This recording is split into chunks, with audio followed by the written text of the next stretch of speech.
Zungumzaji wa maombi yaletayo majibu. Unajua kwamba kila mtu huwa anategemea kiomba apate majibu. Na hiyo ndio waga kusudi kubwa sana kwamba unapoomba upate majibu. Mstari wetu mkuu wa somo letu ni Yakobo sura ya 4 mstari wa 2 karibu mwishoni pale mpaka mstari wa 3. Yakobo 4:2 mwishoni pale mwa 2 mstari wa 2 mwishoni mpaka mstari wa 3. Nasoma nasema kwamba hamna kitu kwa kuwa hamuombi.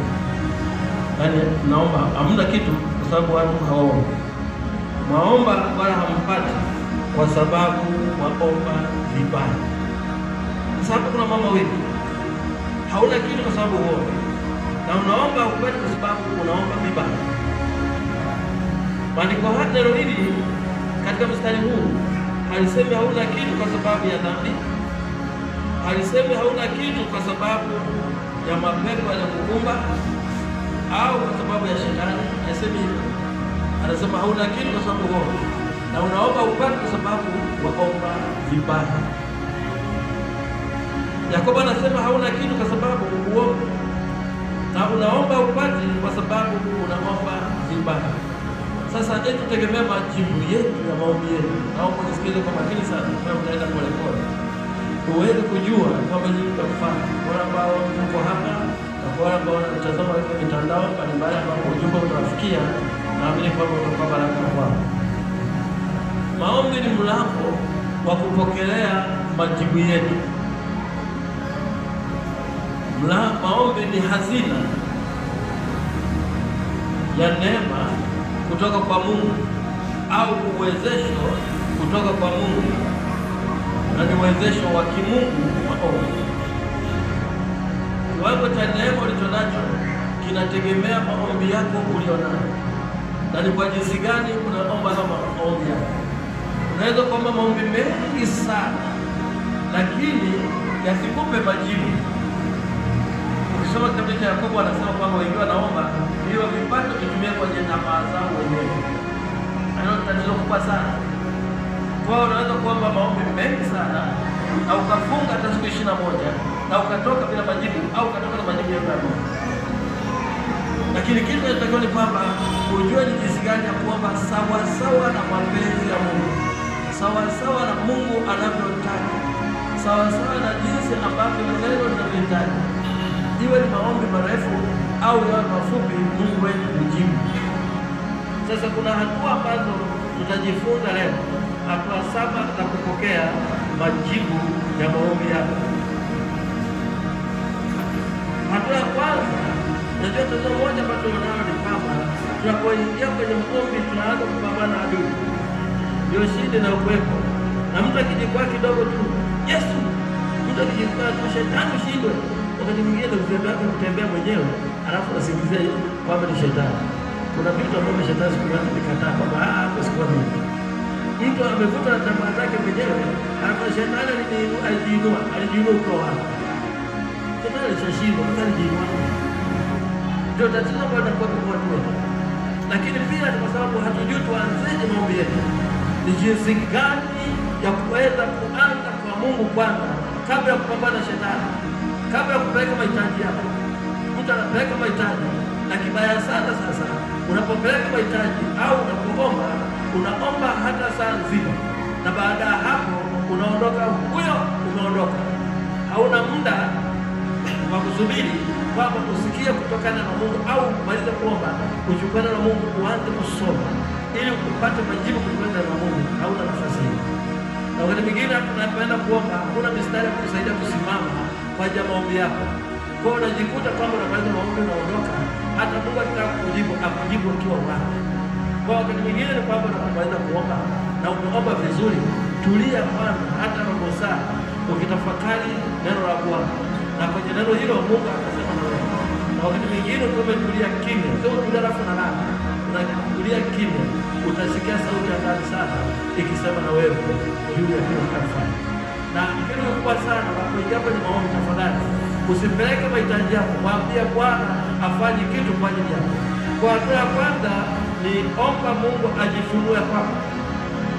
Unachotakiwa kufanya hapa, hatua ya kwanza kabisa ni kuomba Mungu ajifunue kwako. Mtu anayeomba hivyo haendi kwa Mungu kudai vitu vya kupewa na Mungu, kwamba Mungu nipe hela, Mungu nipe pesa, nipe utajiri. Hapana, anataka Mungu ajifunue kwake. Aombe ili Mungu kuomba ili Mungu ajifunue kwake, ili ajue uwezo wake na utukufu wake ulivyo. Kwa lengo kubwa sana si kupata pesa. Unapopenda kwa Mungu unasema Baba nipe pesa, sina hela. Sawa, unaweza kupata fedha kutoka kwenye wokovu. Unaweza kupata pesa kufanya ukose nafasi kuja kanisani. Wengine wanaomba pesa au kazi nzuri sana, matokeo yake wakaleta tatizo kwenye ndoa zao. Kwa mfano, mwanamke akiomba apandishwe cheo akawa na pesa nyingi kuliko mwanaume, kiburi kinaanza. Kiburi kikianza tayari anadharau, matokeo yake ndoa yake imeharibika. Na amepata pesa wakati ambapo alikuwa hana hela, alikuwa mnyenyekevu sana, akipata pesa tu imekuwa tatizo. Kwa hiyo ni vizuri sana, pesa ni nzuri, lakini unapozipata sawa sana mapenzi ya Mungu, je, Mungu anakuwezesha kupata hizo? Unaweza kupata kazi ambayo sio lengo la Mungu au kusudi la Mungu, ikakunyima nafasi ya kuhudumu, nafasi ya kufanya kazi ya Mungu, ukabaki hivyo hivyo. Bwana Yesu asifiwe sana.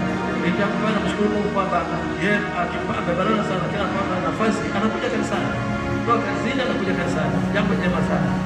Unaweza ukapata pesa zikaharibu ndoa yako. Watu wengi sana wanapata pesa karibu ndoa yako. Mungu nipe hela, Mungu nipe hela, ukaipata na karibu ndoa yako. Mungu akifungua, akikufunika kwa utukufu wake, watu watakuheshimu, kwa sababu atakayokugusa kama kugusa Mungu. Hakuna bosi atakayeweza kukuchezea, kwa sababu kuna utukufu wa Mungu. Kumjua Mungu kumpa mtu amani.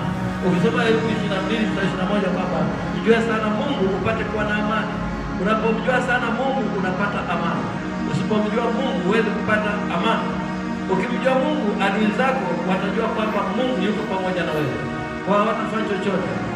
Bwana Yesu asifiwe sana. Unaweza kukuta kwamba anafanya vitu vya ajabu sana, lakini Mungu akatetea. Nilipokuwa Zanzibar, kuna kanisa moja, unajua wakati huo ilikuwa kuhubiri injili kwa shida sana, ukijenga kanisa na bomoa. Lakini mchungaji mmoja alikuwa amejenga kanisa zuri, amezungusha ukuta, wakaja wakasema kwamba uongozi wa mkoa alisema kwamba huu ukuta ubomolewe. Tena mubomoe tena. Akaambia ndio bomoe tena.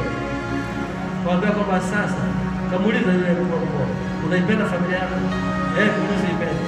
Sasa ukiendelea kufanya vurugu hizi, hautakuwa na kazi. Na kama kwa mtumishi wa Bwana, utafanya nini? Mungu wako atafanya akaondoka. Baada ya siku moja bila kutoka staffisho kwa faida ya umma. Akaja mwingine, wakamchochea kwamba nenda kapamoja. Wale watoto wangu bado wadogo na nawapenda na siwezi kufanya kazi hiyo. Kwa Mungu ukimchokoza, anapokugusa anaweza kufanya bila kwenda shida sana. Unaweza pia Mungu akakufunulia kwa utukufu wake, watu watakuheshimu, watu watakuona kwamba unafaa.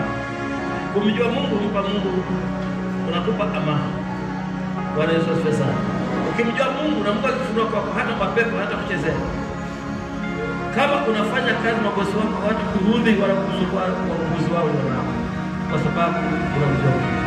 Ukijua uwezo wa Mungu, kila atakaye kugusa atakuwa amegusa moto wa Bwana, kwa sababu unamjua Mungu. Kwa hiyo ni ombi kana kwamba Bwana ajifunue kwako, uweze kumjua vizuri. Mungu ajifunue kwako, uweze kumfahamu vizuri. Hiyo ni hatua ya kwanza kabisa, hata kabla ya kuingia kwenye vita au mapambano. Lakini hatua ya pili ya maombi ya majibu, tambua kusudi la Mungu. Ujue kusudi la Mungu, kila kitu unachokipitia kusudi yake ni nini? Ujue kusudi la Mungu katika maisha yako. Wengine hawajui kusudi la Mungu katika maisha yao. Omba na umuulize Mungu kwa utulivu. Je, Bwana, una kusudi gani na maisha yako? Atakwambia. Una kusudi gani na biashara yako? Una kusudi gani Bwana kwa hili unalotenda? Je, itakupa utukufu? Je, Bwana, una kusudi gani na kazi nilionayo? Au unapenda kutafuta hii kazi Bwana? Je, italingana kusudi lako? Je, watoto nilionao una kusudi gani nao? Vipi maisha yako yatakuwaje? Je, Bwana kuna kusudi gani na huyu mchumba wangu? Na sisi mmoja vijana wengi na mabinti wengi hawaombi kabla anapata mchumba na anampelekea Mungu athibitisha ndio au si. Sasa hapo ndio litatokea hapo unajua. Lakini msingi wa kwanza ni kwamba Bwana kuna kusudi gani na kuoa kwako? Kuna kusudi gani na kuolewa kwako? Kusudi lako ni nini kwako? Unauza pale, kuna kusudi gani na huduma nilionayo? Huduma yako unayo kama sisi watumishi wa Bwana. Tunamwomba Mungu, nataka nisha huduma. Kusudi gani unaona na huduma hii? Ukipata kazi sio na kusudi la Mungu, itakuondoka Mungu. Lazima kuondoka Mungu. Maana haina kusudi la Mungu, hauwezi kukasa. Unaweza kupata kazi na ikakupeleka kwenye mchepuko. Kuna hapa wengi wamejikuta wanapata kazi nzuri, ndipo kaingia kwenye michepuko kaacha ndoa yake. Wengi sana. Wengine mama wengi wakapata kufanikiwa sana ndio kiburi kawacha nyumbani. Na kama ujuavyo ni kwamba wanaume kuna mambo matatu muhimu sana katika yajue. Jambo la kwanza, kama kweli umeolewa, ujue mwanamume hataki dharau, anatakiwa kuheshimu. Jambo la pili, mwanamume anataka umpende. Jambo la tatu, mwanamume anataka umsikilize akutawala. Sasa kama unataka ndio utawala wa kichwa, ni shida hapo sasa. Na sasa kama umeenda hivi hivi, hayo hayatatokea. Sasa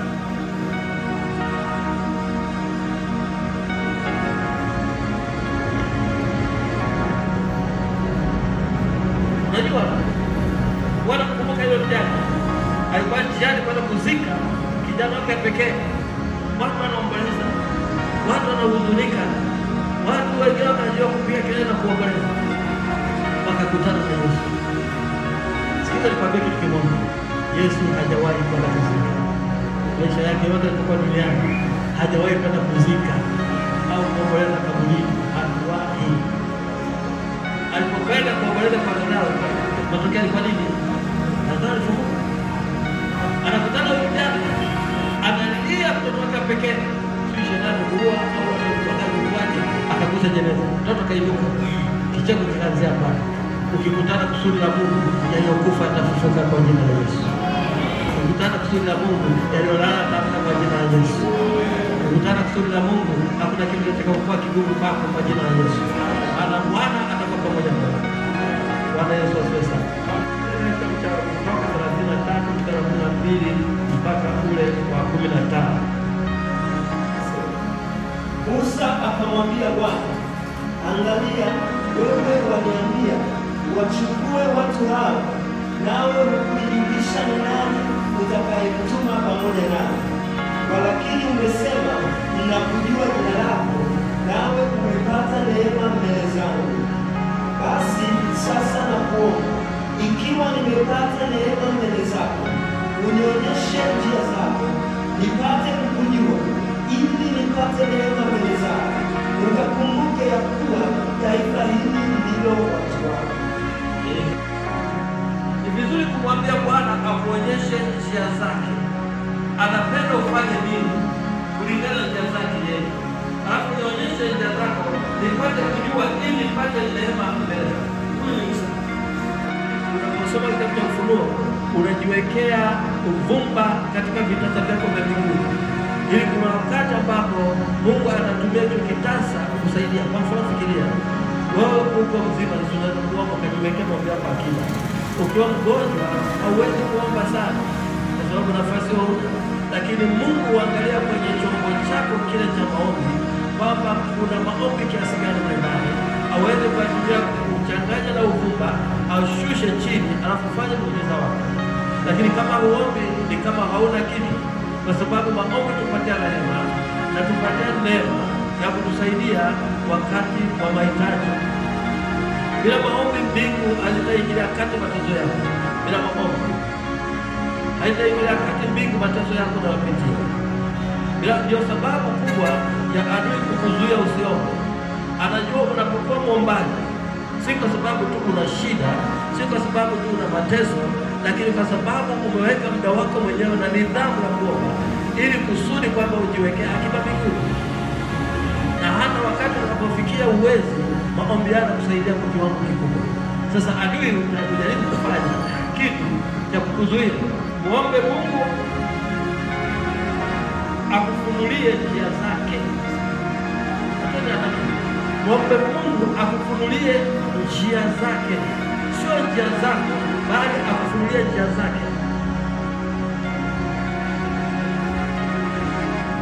Katika sehemu hii ya tatu unapaswa kumwomba Mungu akufunulie njia zake.